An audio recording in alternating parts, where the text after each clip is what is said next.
أعوذ بالله من الشيطان الرجيم بسم الله الرحمن الرحيم والضحى والليل إذا سجى ما ودعك ربك وما قلى وللآخرة خير لك من الأولى ولسوف يعطيك ربك فترضى ألم يجدك يتيما فآوى ووجدك ضالا فهدى ووجدك عائلا فأغناه فأما اليتيم فلا تقهر وأما السائل فلا تنهر وأما بنعمة ربك فحدث صدق الله العلي العظيم رب اشرح لي صدري ويسر لي أمري واحلل عقدة من لساني يفقه قولي والحمد لله رب العالمين والصلاة والسلام على سيدنا ونبينا أبي القاسم المصطفى محمد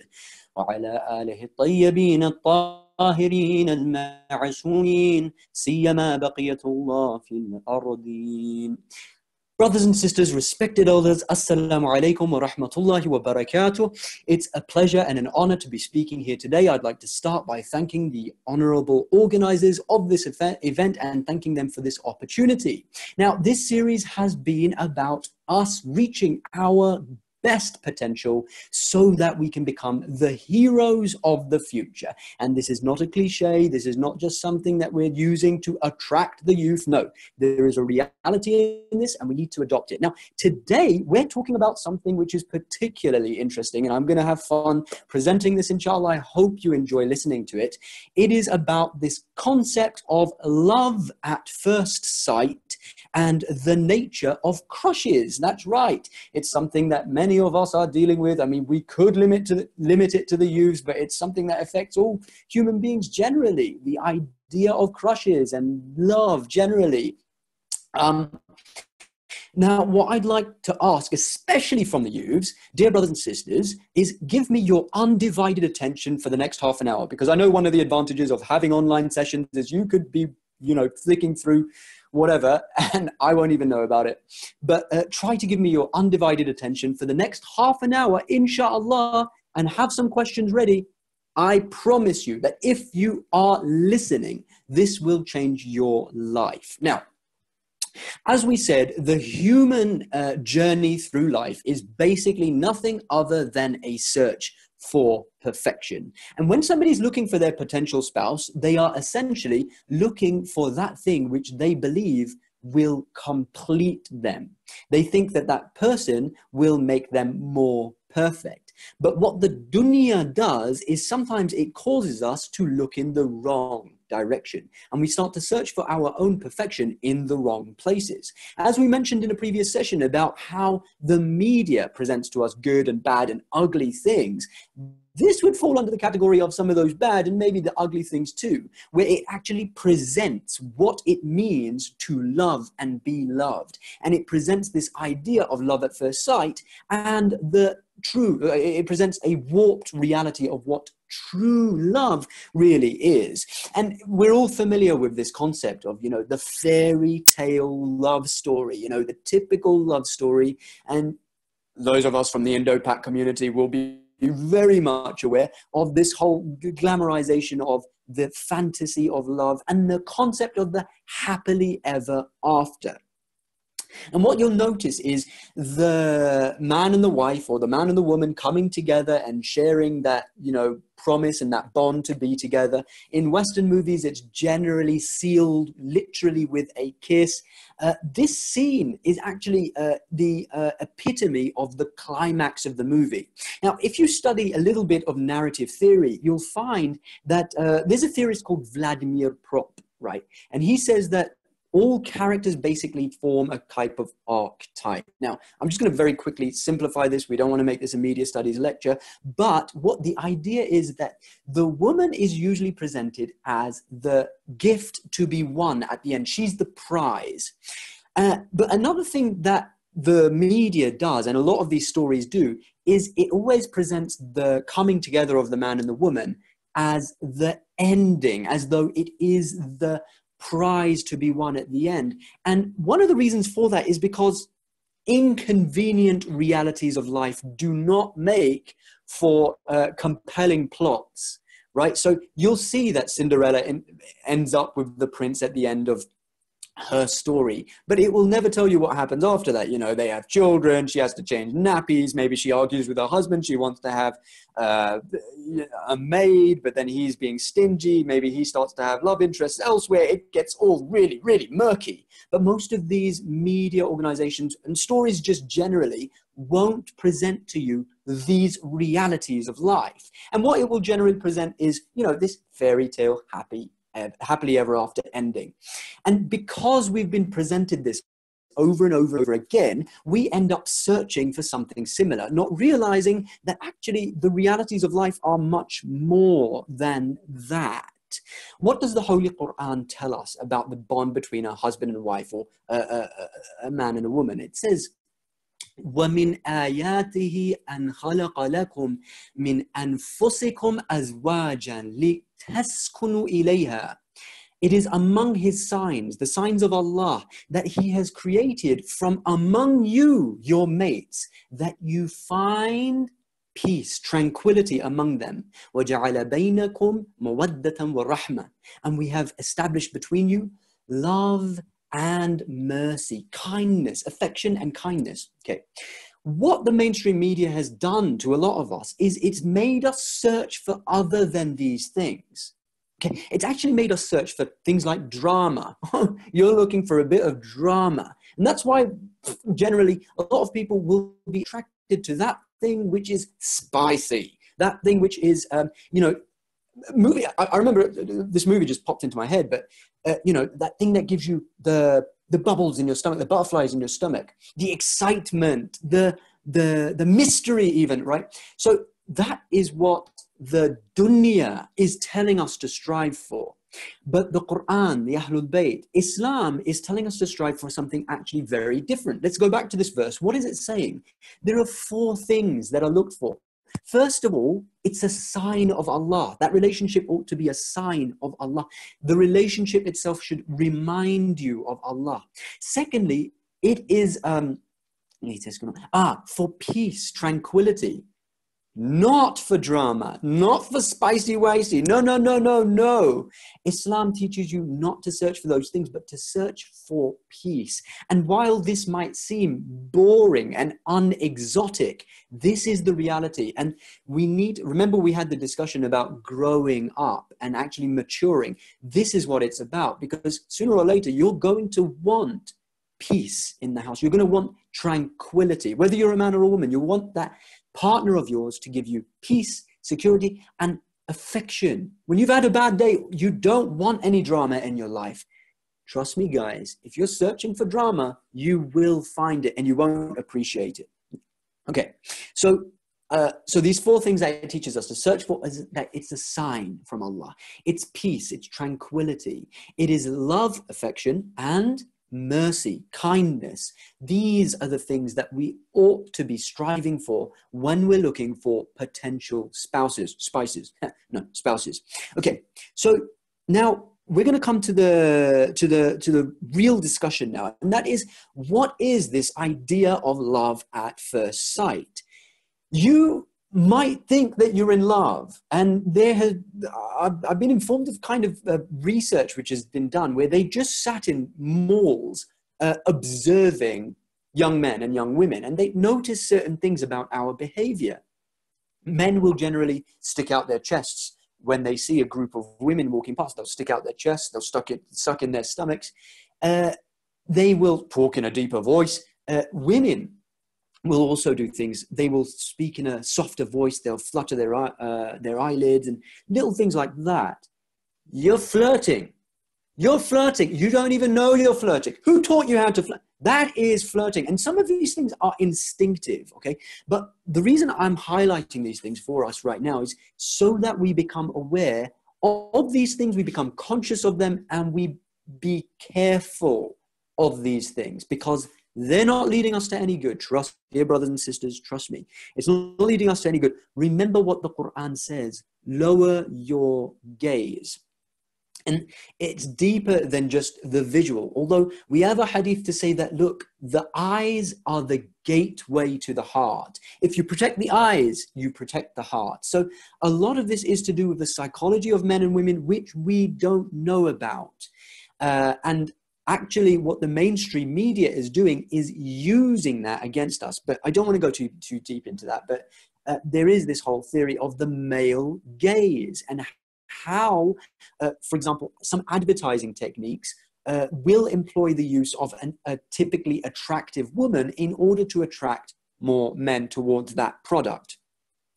We have to understand that we are striving for perfection.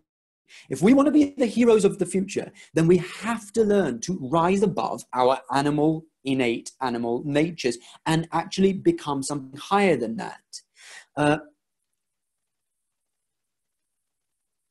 وخلق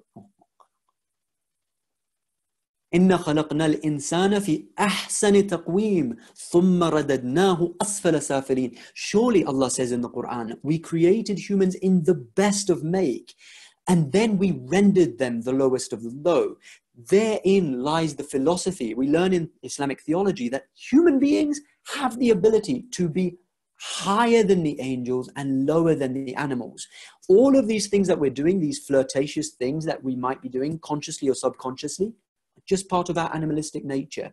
And these are things that you will find in the animal kingdom, where you will see certain species of birds will flaunt their feathers, like the peacock. It will flaunt its big feathers because it wants to show off and find a mate. If you're buying a car, if you're putting on certain clothes to attract the opposite gender, there's nothing divine about this. There is nothing beautiful about this per se. You're just acting like another animal.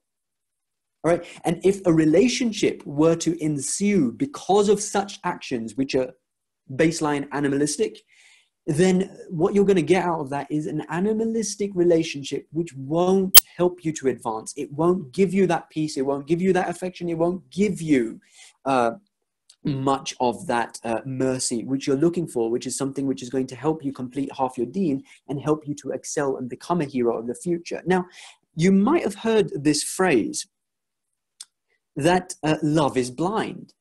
Love is blind. And many people attributed this to Shakespeare and Chaucer, but actually, as it is with many of these sayings, the origin of them is actually Islam and the Muslims. And there is a hadith of the Holy Prophet. It says, you love for a particular thing. Your love for a particular thing makes you blind and deaf to it. Right? So this is often what we see. Because we love something, we become blind, not only to its flaws, but what happens is we become blind to the damage that it's doing to us, the emotional damage, the psychological damage, and just generally the spiritual damage that it's doing to us. Allah is not telling us, for example, to observe hijab, to lower our gazes, to get married young, etc., because he wants to put burdens on us. No, Allah is Rahmah. He is mercy. He is Ar-Rahman Ar-Rahim. He is the most merciful, the most compassionate. He's doing these things because he knows. وَخُلِقَ الْإِنسَانَ ضَعِيفًا. And the Quran tells us that man is created weak. Rather, human beings are created weak, right? Now, I'll just give you an example of how the environment impacts us and makes us turn towards those things which inherently are not true love. They're actually just animalistic. And one of those things is music, ghina, haram music. And there is a hadith from the Ahlul Bayt. They teach us that ghina, haram music, is the charm of adultery. So just think about when you have been out on these, you've been in the mall or any public place, and there's music playing in the background, and you see a group of girls walking past, or if you're a sister, you see like a guy walking past, and they might glance in your direction. You're like, did she just look at me? Did he just look in my direction? Maybe they did, maybe they didn't. But the point is, the reason why you are so why your focus is on that thing is because of the music playing in the background. What's playing in the background? Love is in the air. And when you're listening to that subconsciously or consciously, it's going to make you think you're in love when you're not. It's just the music. You switch it off, you realize, whoa, what is going on? It is like a spell. And this is one of the reasons why haram music is haram, because it leads you. It's a gateway. It is a kind of spell which will enchant you and take you towards things which will damage you, which will hurt you, and fool you into thinking that that is a form of divinity. It's something that will perfect you. It's something that will make you into a hero, when it won't. It'll actually harm you. Okay, so there are two traps. And just quickly, there is a hadith from Imam Ali alayhi salam. He says, if you want to differentiate between what is true love and what isn't, very quickly, who are your true friends and who aren't? The one who loves you will forbid you from sins, right? So look out for this quality in those who are around you, whether they're a potential spouse or just friends. Generally, the ones who love you truly are the ones who will forbid you from doing bad things. Look in that direction, even if it seems lame, even if it seems boring, because that, dear brothers and sisters, respected elders, that is what will truly lead you towards something good. Now, very quickly, there are two traps which the shaitan will draw, particularly our youths into, but it applies to everybody.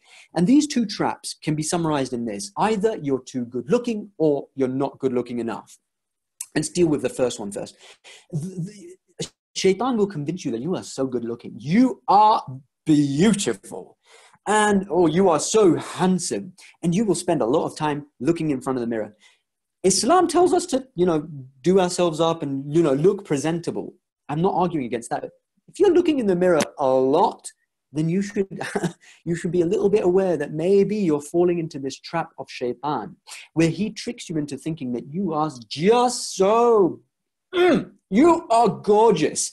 And because of this gorgeousness that you have, you forget that this is actually just a gift from Allah, like other bounties, like other blessings, and it gets to your head. It makes you arrogant. And you will end up putting all sorts of pictures of yourself online in this angle and that angle and all sorts of weird things. And trust me, just trust me, you are going to cringe at those pictures in a few years if you develop, if you grow, if Allah develops you. When you have kids, and if they ever stumble across those pictures, they're going to be like, Mama, no. They're going to be like, Dad, why? Why did you do this? It's going to make you cringe inside, okay? So it's better if you develop now and you get over these things, because they really are just things which are animalistic, okay? There's nothing divine about your beauty, okay? You're not Hazrat Yusuf. And that reminds me of a hadith. Now, what happens is, when a person convinces themselves that they're so beautiful that they're just going to fall into sins because of this, Ya Allah, because I'm so beautiful, I'm going to fall into this sin and I just can't help it. Such a person will be questioned on the Day of Judgment. And Allah, for those men who thought they were so handsome, Allah will show them Hazrat Yusuf, the Prophet Yusuf, and he will ask them, you fell into this sin because you're so beautiful. Are you more handsome than this man? And the person will become ashamed of themselves. Similarly, for the sisters who think that they're so beautiful that, they will be given a free pass on Judgment Day, Allah will present to them the example of Maryam, and he will say, are you more beautiful than this woman? And he will say, look, if they could protect themselves and guard themselves from sins, why couldn't you? So this beauty that Allah has given us is no excuse. Now, that's the first trap. The second trap, I would argue, is even more deadly. What it does is shaitan will convince you that you're not good looking, you're not good enough, you're ugly by society's standards. And this is something which is, this is something which will definitely harm your faith, because what it does is, and we've seen brothers and sisters falling into this trap, sisters will start to put on lots of makeup because they feel really insecure out in public. They'll think like, and shaitan will constantly be pricking things into your mind, telling you that you're never going to find a future spouse. Nobody could ever love you. You're rubbish. Look how ugly you are. You'll wake up feeling bad about yourself, and it will take you to the gym, and you will, men will just forget about everything. They'll just keep on pumping iron until they have something to show. Then they'll start posing pictures on themselves because they're so insecure about themselves that they have to prove to the world that they have something to offer in terms of looks. And what this does is the moment anybody gives them any sort of attention, the brother or the sister will be like, they'll latch onto that person. They'll be like, oh my God, you find me attractive? You find me beautiful? You must be my soulmate. You end up selling yourself short.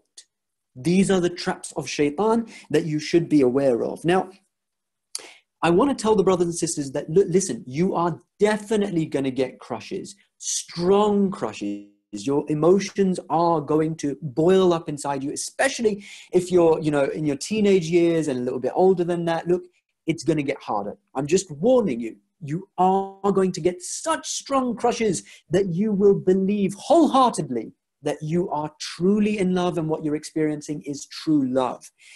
It's not. And trust me, the first thing that you should do is, there's two things that you, when you find yourself in this position. First thing, avoid that person. Avoid them like a disease. Just stay away from them. Trust me, time is a healer. You will get over it, okay? You will. Trust me, you're much stronger than you think you are. Shaitan is the one who wants you to think that you're weak. But you're not. You have the ability to overcome certain things. And that's the first thing. Avoid them. Don't spend so much time around them because it's going to hurt you. Now, the second thing that I want to tell you is a little bit unorthodox, but try it. If you're one of those people who has a secret crush on somebody and you find yourself thinking about that person a lot and you're fantasizing about them, etc. I don't want to get up in all of these things, but if you find yourself in this position and you're just fascinated by somebody, talk to them. Really, just completely normally talk to them. 99% of the time, what you will find and what you will discover is this person is just another person. They're just ordinary. You might even find that they're a little bit boring. And what this will do is it will free you from the trap of thinking that you are the prisoner, that you're the love's prisoner. No, you'll realize that a lot of what you thought you were attracted to or what you were falling in love with was actually just a perceived perfection. It was just in your perception. You were just imagining a lot of the beauty, which actually doesn't really exist. You were building up this image of this sister or this brother or this person being some sort of angelic, beautiful being, perfect in every way. But when you get talking to them, you realize, oh, they're just a normal person and they have similar problems and, they're struggling with things too. They're not that perfect, okay? So it's very important for us to be down to earth. Now, all of this goes back to this idea of searching for perfection, okay? And I just want to quickly point out this hadith. Let this hadith stay with you forever. The Holy Prophet Muhammad sallallahu alaihi wasallam teaches us that, look, one who marries a woman for her beauty will not find anything of her beauty. And one who marries a woman for her wealth will not find anything that he likes in her after marriage, okay? Don't be chasing after those worldly things. The thing that you should be looking for is faith. Now, very quickly, we're going to look at the story of Yusuf and Zulayqa in the Quran. Allah presents the story of Yusuf as being the best of all narratives in the Holy Quran. And there are certain things that we learn from this story, but just very quickly, think about the test of both Yusuf and Zulayqa. Zulayqa, we look at her as the kind of antagonist, as the bad person in this story, but hold on, let's try to sympathize. She fell in love with Yusuf. She had feelings, strong feelings for Yusuf. And Yusuf was really beautiful. Like, he was drop dead gorgeous, handsome, like none of these celebrities.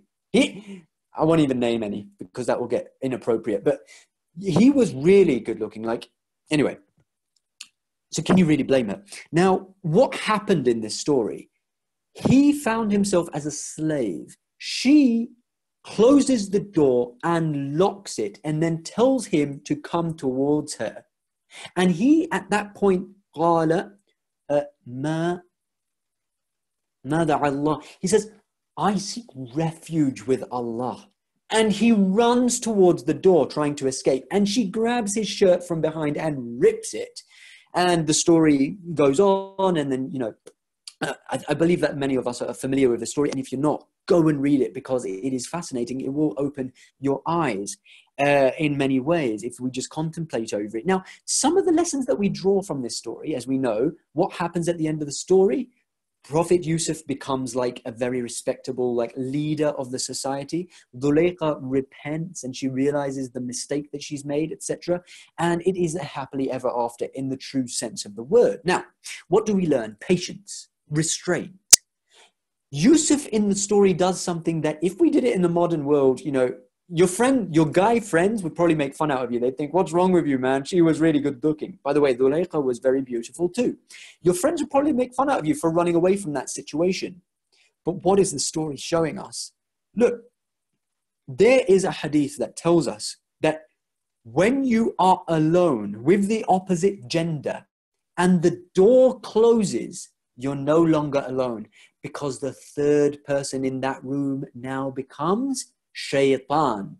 That's right. If you are ever alone with the opposite gender, the third person in that room will now become shaitan. Now think to yourself, when it comes to social media, how often do you find yourself alone with the opposite gender? Hey, nobody's watching, except maybe the CIA, but nobody's watching. The door is open. You can now chat with that brother or that sister or that person who is of the opposite gender. It is almost like being in a closed room with that person. So be very careful because you're not alone. No, shaitan is the third person in that discussion.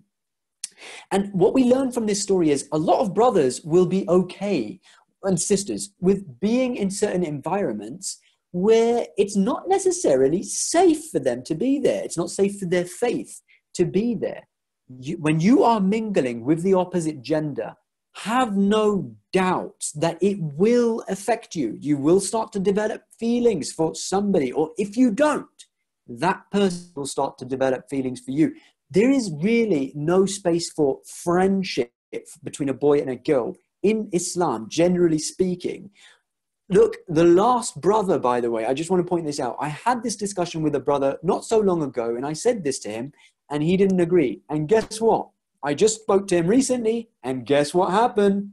The relationship, the friendship that he has with this sister, who he was trying to call towards Islam, you know, and they were having Islamic discussions.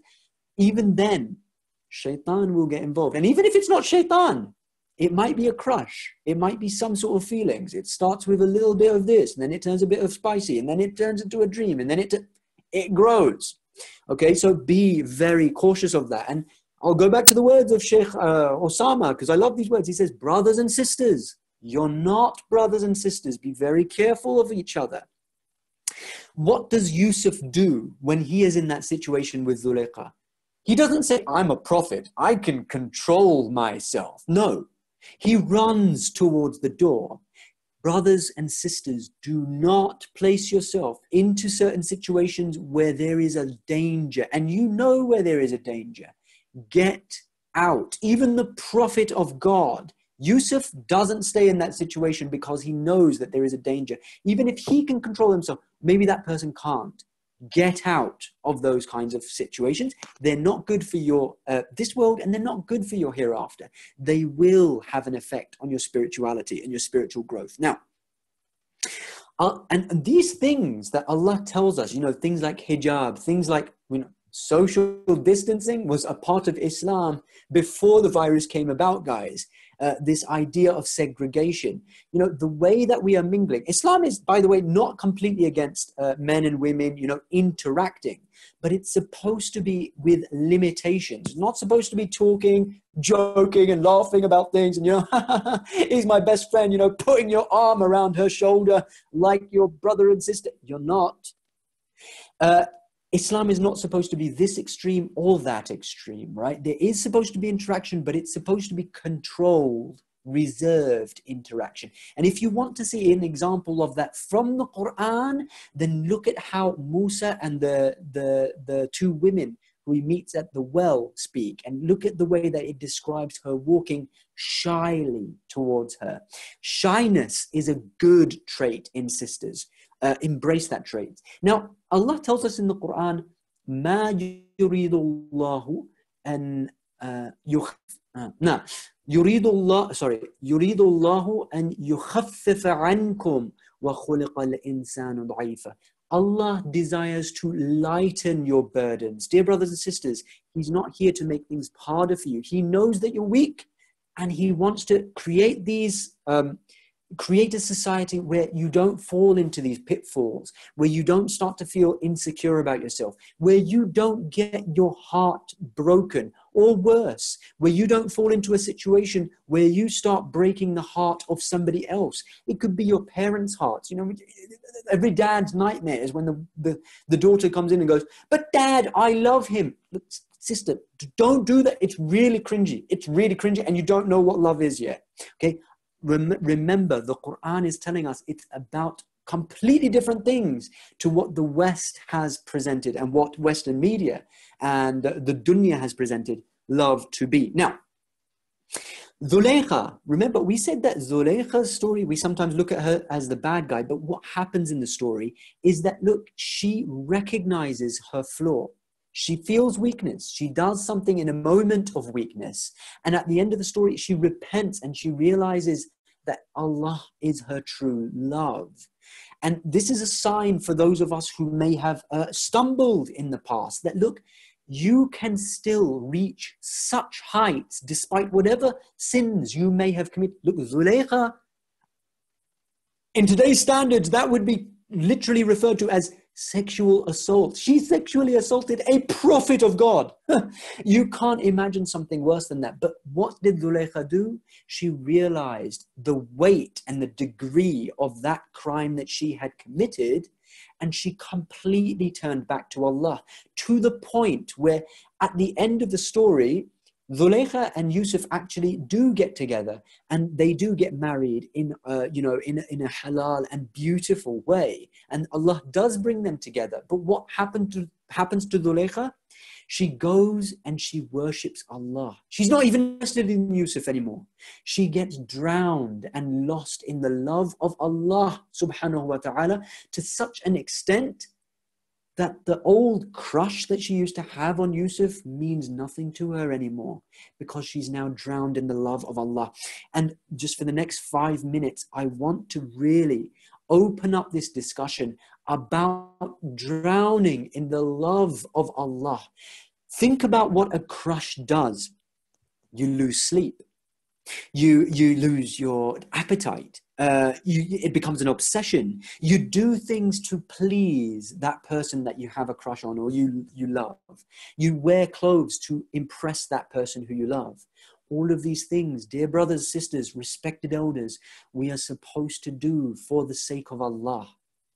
Our love is meant to be purely for the sake of Allah. And by the way, the path of Allah, the path of love, is the path of heroes. In order to be a hero of the future, you have no other way about it except to drown in the love of Allah and to give your heart entirely to Allah. You know, so when we think of this, you think of the Quran. Remember the discussion that we had previously, and we said that the Quran is a love letter from Allah. Think about how you would treat a love letter from a potential spouse, but that's a fallible, baseless human being. وَكُلُّ نَفْسٍ ذَائِقَةُ الْمَوْتِ. The Quran reminds us that every soul shall taste of death. You only have one heart. Why would you want to spend this life giving that heart to other than Allah? When if you give it to Allah, you will get nothing but good out of it. Imam Sadiq alayhi salam, he reminds us that the heart is the sanctuary of Allah. Al-qalbu haramullah. It's the sanctuary of Allah. Don't place anybody else in that sanctuary except Allah. And that's what it really comes down to. Now, and it says in the Quran, وَمَا جَعَلَ اللَّهُ لِرَجُلٍ مِّنْ قَلْبَيْنِ فِي جَوْفِهِ. And Allah has not established within the breast of any man two hearts. You only have one heart. The Quran is alluding to this idea that you should give your heart entirely to Allah. Now, I want to give an example which might be accessible to the youths, at least those youths who are familiar with a movie like Lord of the Rings. And I'm sorry to those guys who haven't seen Lord of the Rings. Remember this scene in Lord of the Rings where they're about to enter the final battle on the third movie. You know, they're about to enter the final battle. All the soldiers and the troops are tired, and there is going to be a final stand against the evil, against Lord Sauron, who is like the Dajjal of the time, right? Of the fiction. Remember, we said there's good things to be gained from fiction too. And they know that if they go and stand against the enemy, they're going to lose. Definitely, they're going to lose. At this moment, one of the key characters, Gimli, if you remember, stands up, and what does he say? Certainty of death, small chance of success. What are we waiting for? He knows that they're headed towards certain death, and yet he says, what are we waiting for? Let's go and face the enemy. It's because of this courage, this spirit, this sense of heroism that they are able to overcome the enemy. Fiction mirrors reality, dear brothers and sisters, respected elders. The reason why this scene speaks to us, whether you're Muslim or non-Muslim, is because it speaks to the fitrah, the divine nature within us. And there is a reality behind it.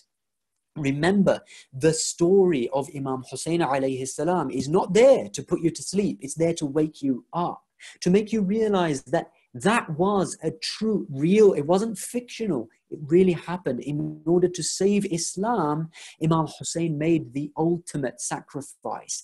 Nothing but love can give a person that courage to sacrifice everything in the way of Allah. And that is what it means to be a true hero. Logic won't take you there alone. No, no, no, no. Logic will help you to take you to Islam. You can be a Muslim through logic, but you can't be a mu'min through logic alone. Remember in the previous session, we said that a mu'min, a believer, is a degree above, or many degrees above a mere Muslim. There are many Muslims, but it takes something special to become a mu'min, a believer, and to be ready to sacrifice things. And we have a principle established in the Quran. If you open it, look at what it says. وَلَمَّا رَأَى الْمُؤْمِنُونَ الْأَحْزَابَ قَالُوا هَذَا مَا وَعَدَنَا اللَّهُ وَرَسُولُهُ وَصَّدَقَ اللَّهُ وَرَسُولُهُ وَمَا زَادَهُمْ إِلَّا إِيمَانًا وَتَسْلِيمًا. And when the believers, the mu'mineen, saw the armies, the great armies massed against them, they didn't get scared. They didn't say, oh my God, we're not going to win this. No, they said, this is what the Prophet and the Messenger and Allah and the Messenger promised us. This is what, this is what they had promised us, and they spoke the truth. And it only increased them in faith, in iman, and in submission. So imagine, look, the reason I'm telling you this, dear brothers and sisters, respected elders, I'm not diverging from the subject. All of this is to do with love. Because the reason I'm telling you this is because the future, you have no idea what the future holds for you. You are going to see such eye-opening things in the near future. There are such startling things that you're going to see. There are such moves which the enemies are going to make, that you are going to feel completely powerless. You're going to completely lose hope. And you are going to see all the people and all the ordinary Muslims around you as well lose hope and become submissive to other than Allah. They're going to give up. And at that moment, when you see those things unfolding, Allah is going to ask you, the universe is going to ask you, are you going to stand up and become that hero? Among all these people, are you going to be that person who is going to stand up and tread on the path of love for the sake of Allah and the Messenger and the Ahlul Bayt? And it's only that love which is going to inspire you to become that hero and challenge the enemies when you see them and all of the plans that they have unfolded and the way that they will surround you. And you will encounter this in life. And if you don't answer that call, then you will miss out on the golden opportunity to become a hero. Just very quickly, the hadith of the Holy Prophet, he says, the love of Allah and the love of dunya cannot be combined in a single heart. So if you are having those feelings, if you're having a crush on anything, if you have those attachments, if you're loving other than Allah, train yourself to get rid of it, because you need to fill that heart of yours with the love of Allah, and you need to see how Allah carries you forward and how He causes you to grow. And you know what's beautiful about falling in love with Allah? It will never be unrequited love. You will never ever love Allah and He won't love you back. If you take a step towards Allah, He will come running towards you. And if you want to know how much Allah loves you, you only need to do one thing. Measure how much you love Allah subhanahu wa ta'ala, and it will become very clear to you how much Allah loves you. Don't go running for your potential soulmate. Don't chase after that. Remember, Imam Ali alayhi salam teaches us that the dunya is like your shadow. The more you chase it, the more it will run away from you. And the more you run away from it, it will run after you. So don't go chasing after your soulmate. Do something else. Do something. There's always a third option. So this is your third option. Be so drowned and so lost in the love of Allah subhanahu wa ta'ala that your potential soulmate has to dive into the ocean of love of Allah in order to find you. Okay, so lose yourself in it. It's the only thing which, if you lose yourself, if you become obsessed with Allah, it will always pay you back in this world and the hereafter. And with that, because I know, again, I've gone over my time, I hope you can forgive me, I'd like to ask you to give a loud and boisterous salawat ala Muhammad wa ala Muhammad. And I'd like you to pray for the dhuhur of Imam al-Hujjah al-Qa'im al-Mahdi. عجل الله تعالى فرجه الشريف. اللهم صل على محمد وعلى محمد. عجل فرجهم. And we'll go to questions and answers. If Brother Iqbal is ready, he can tell me the question and inshallah I'll answer it. Or if you want to WhatsApp it to me, I'll read it off there. It's better if I do that rather than scrolling through all the questions. Sure. This is Iqbal. I see two questions. They're kind of related, so I'm just going to read it to you.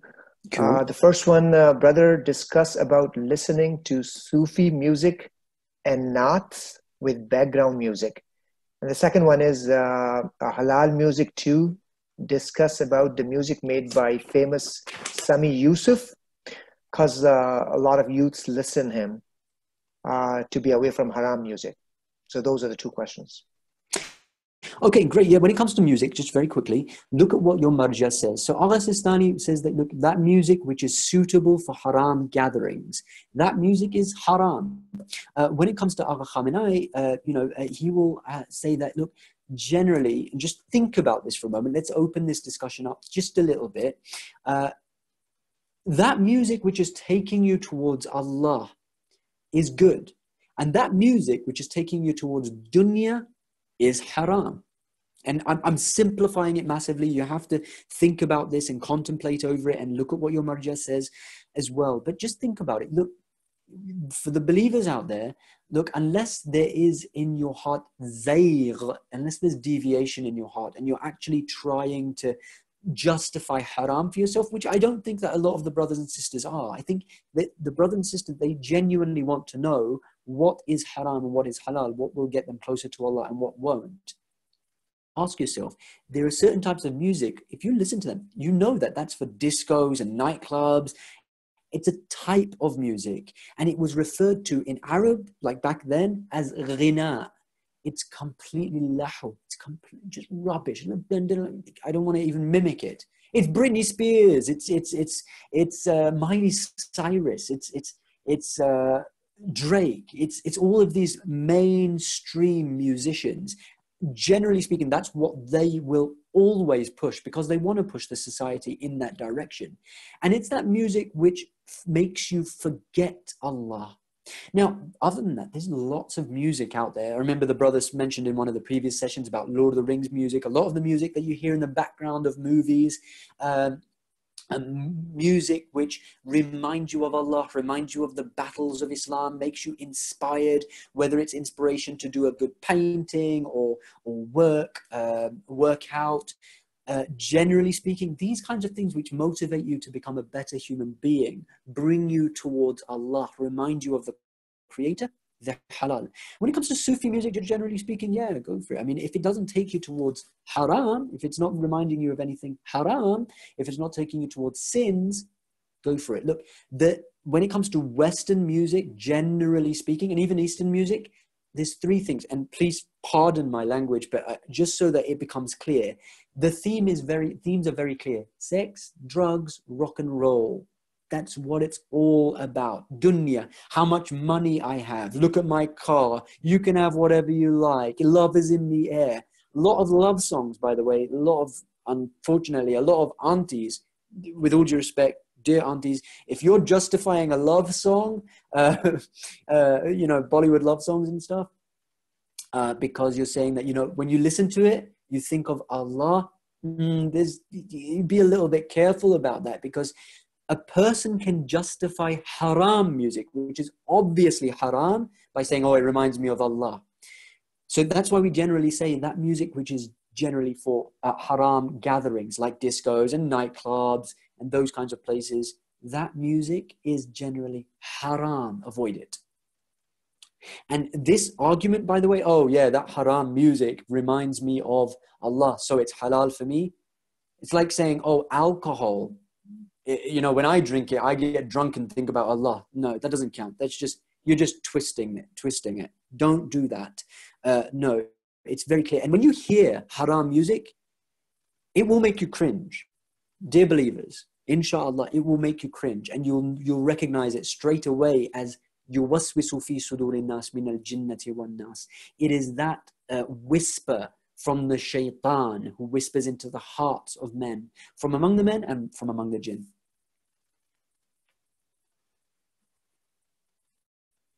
Okay, next question.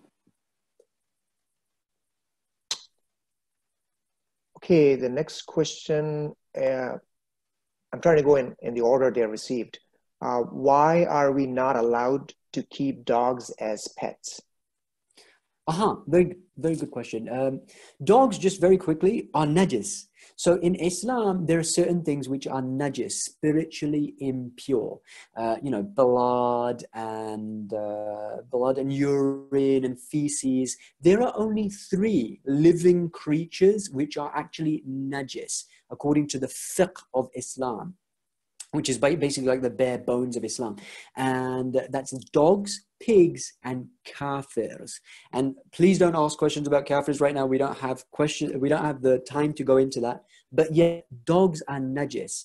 And to have them in the house, it will spread ritual impurity.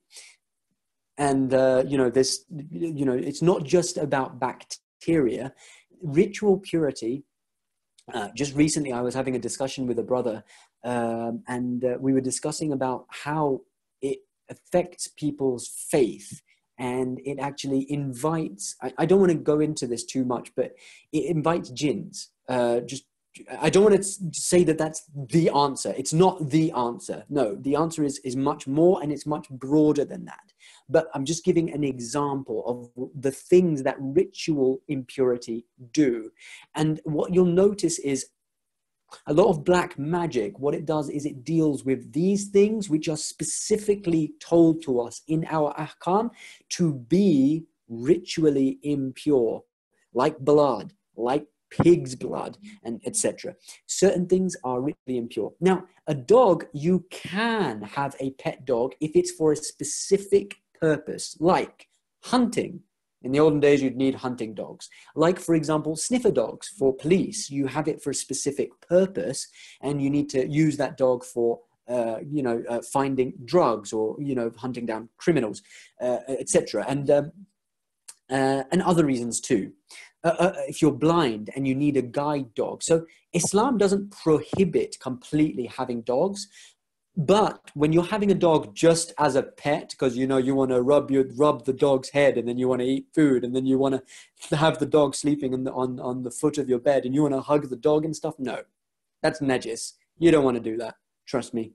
So yeah, I mean, I'm sorry, but that was a short answer. Okay. The next one is, how do we find potential matches if our parents have created an environment where getting to know the opposite gender is almost impossible? One thing I'd say about this is, okay, look, yeah, I mean, we have to be aware of this fact that sometimes parents, their respected elders, and my generation too, brothers and sisters who are my generation, don't do this to your kids in the next generation either. And, I have to take this lesson as well, because I'm having kids as well, alhamdulillah.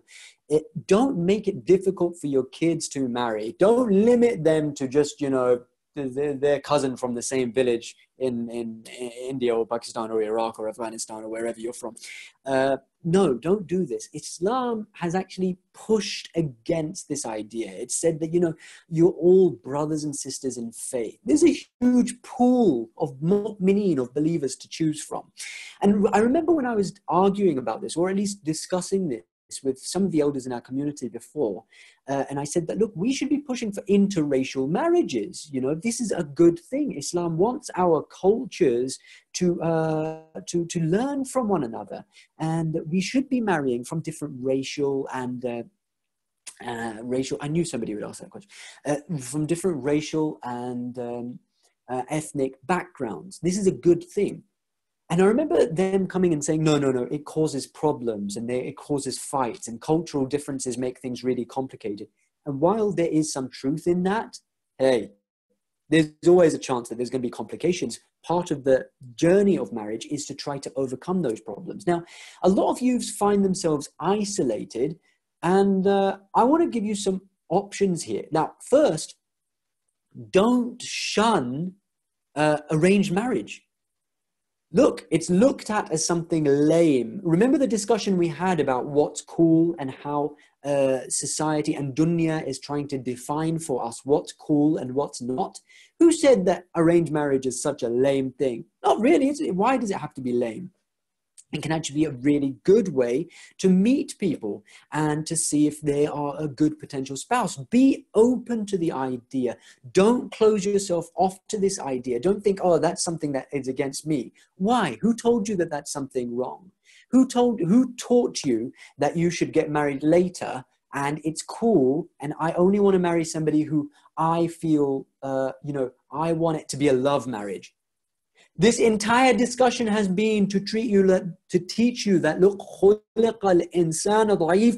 dear brothers and sisters, you're stupid. And I don't mean to say this in a condescending manner. I really don't. And I know some sisters out there be like, you can't say that, sister.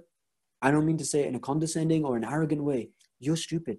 And I'm stupid too. And young people are generally stupid, okay? In fact, stupid isn't even the right word. We're weak. Immediately, what is the subject? Love at first sight. What happens? We look at something and we think that thing will perfect us, but it won't. A lot of the time, what happens is we think we know what's best for us, but we don't. And this is going to sound so cliched. You're inexperienced. You don't know what life is about. You will experience strong crushes and you will think that it's love. And, if you don't stop, if you don't see that person, if you don't talk to that person, if you don't text that person, if you don't get a text from that person, it's like you're going to stop breathing. No, trust me. They're not your oxygen. They're not the wind beneath your wings. Allah is that thing for you if you allow him to be, if you realize it, if you recognize it. So the first thing is be open to the idea of arranged marriage. I had an arranged marriage. There's nothing wrong with that. I remember when I was in London, some random guy ran up to me in the street. I don't even know who this guy is, but I tend to attract strange people and I tend to have conversations with strangers. And he just goes, "You had arranged marriage?" And I go, yeah. And then he went, "Choice of parents is choice of God." And I was like, okay. And then he just walked away. True story, okay? I don't know who that guy was, but I started thinking about it. And look, your parents, although sometimes we treat them as though, they don't know anything and they're lame and, they think they've experienced things, but they haven't. And we judge them by how bad we think their relationship has turned out. But actually, no, come on. A lot of the times, their relationship is much more successful than a lot of those love relationships that exist out there, and sometimes not. But the point is that they love you and they care about you. They want what's best for you. So be open to the idea of arranged marriage. And very quickly, there are websites. There's Shia Match. There's ways that you can meet people. I'll tell you a beautiful story about a Halsa student. I won't mention his name because it will really embarrass him. But when I found this out, I thought, brother, you are some adorable brother. And basically what happened is we were discussing about how they met, how him and his wife met. And they met online. And, when you're involved in Islamic activities, you tend to fall and you meet people who have similar interests. So what happened is he met the sister. She didn't have her DP on. He never saw her. And they got to know each other. And he said that, I want to come to the Halsa. I want to study Islam. She told him that I want to do something similar. They realized that they both want to serve the cause of Islam together. And he said, will you marry me? All right. Okay. So she said, well, don't you want to see me before you decide that you want to marry me? And he said, no, I don't need to see you because I can see from your ambitions. Obviously, they got to know each other, but he never saw her. And he said that because I recognize now that you love Allah and your love is genuine, if you're willing to marry me, that I'll approach your parents and I want to marry you, even though he hadn't seen her. And to this day, alhamdulillah, may Allah keep them happy and blessed forever. They're really happily married now. And don't worry, for the brothers out there, she wasn't butters. She wasn't really ugly. No, she was actually, they're happy together, alhamdulillah. Okay, so don't go for those things which shaitan tricks us through. Don't go for looks. Don't go through for what you perceive to be personality either. Because many a times that thing which you consider to be a great personality are just additional things which you think are attractive, which subconsciously you think are attractive. Okay, yeah. Okay, we'll go to the next question. Okay, next question is kind of related to this one that you just said. I just want to read it to you. This sister asked, one reason why girls might not marry these days is because it is hard to find a pious guy. Though Quran says good women for good men, but how do you find a suitable pious guy? How do you find a suitable pious guy? Well, that's a really difficult question. What do I say?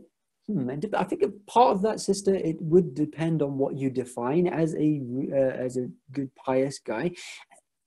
One of the problems, I'm sorry, I don't know how to answer that really, but I can give you some food for thought. One of the things that's happening is, brother, and this is something that is happening in the Indo-Pak community, but you can see it in other communities as well, whether it's the Iraqi, Afghani, Iranian community. Generally what's happening is boys are just left completely free. You do whatever you want. You go out there. If they get into sins as well, like if they get involved with sisters, it's like the fathers will be like, good on you, son.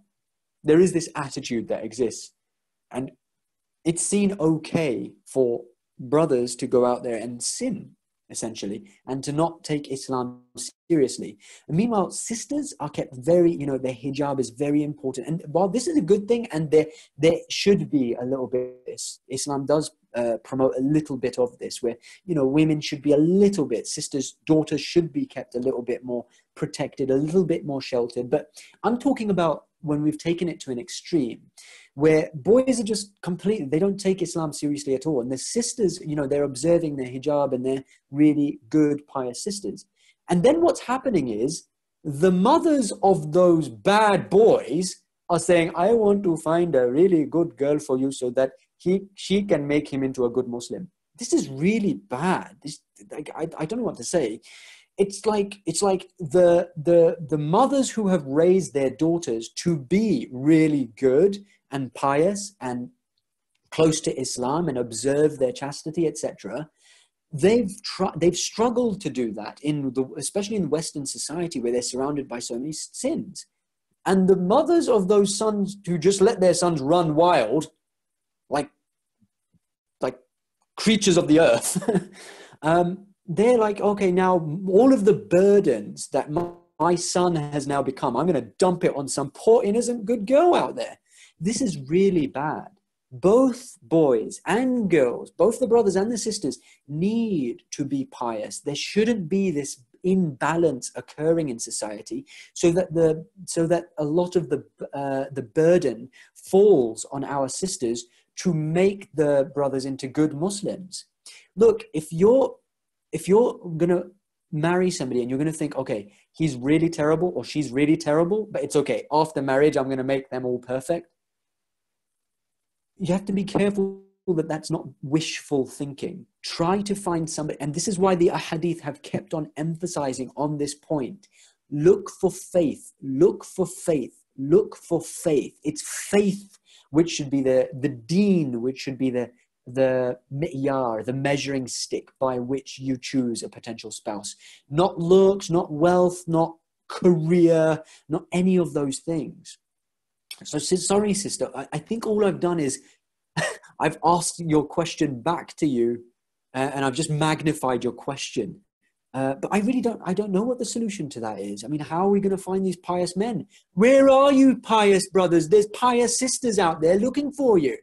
What are you doing? You're chasing the wrong sisters. You know what you're doing? And this is really bad. Even online, on social media, every time that you are liking the post of some random girl out there who's posing like with her hair out and everything and lots of makeup, and you're typing mashallah sister underneath, number one, you're creepy. Number two, all you're doing is perpetuating this idea that men will chase after those things. And you're making the good sisters who actually deserve good things feel like, you know, I need to be like that in order to attract a spouse.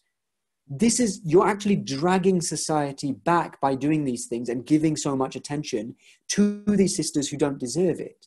This is why this saying is so beautiful, that look, you should be lost in the love of Allah to such an extent that your soulmate has to dive into the depths of Allah's love just in order to find you. Just think about that for a moment and then reanalyze the way that you're interacting with the opposite gender. Brother, I think we'll take one more question, inshallah. Sorry, we don't have more time than that. Yeah, it's hard to find a question because believe me, there's a parallel discussion going on this whole marriage thing, which I understand is a hot topic. Right. And good. But We you want may to want to inspire read discussion. This is really good. We should inspire discussion. Yeah, you may want to read that to see what's going on. One Okay. question that I can see is kind of related to the music thing. I want to read that to you. This sister is saying that Ayatollah Sistani said, listening to Quran in a tone that is haram is also haram, which creates lahv. Right, yeah. So I guess that was a question that's Yeah, true or not, really, yeah, sister. So basically what that means is there are certain songs and the tune of those songs is recognizable. Like the theme song of Titanic, which I'm sure you know about, especially if you're from the West or even from the East. If you're reciting the Quran to the tone of the Titanic love song, haram. Okay, and this is something that we can, by extension, apply to the latmiyas, the nohas that we recite, the elegies that we recite for Imam Hussein alayhi salam in the month of Muharram and other months too. If these are being done in the tune of Justin Timberlake or Bollywood songs, it becomes haram. That's basically what it's referring to. It doesn't mean that you can't recite the Quran or listen to the Quran being recited in a beautiful way. In fact, it should be recited in a beautiful way.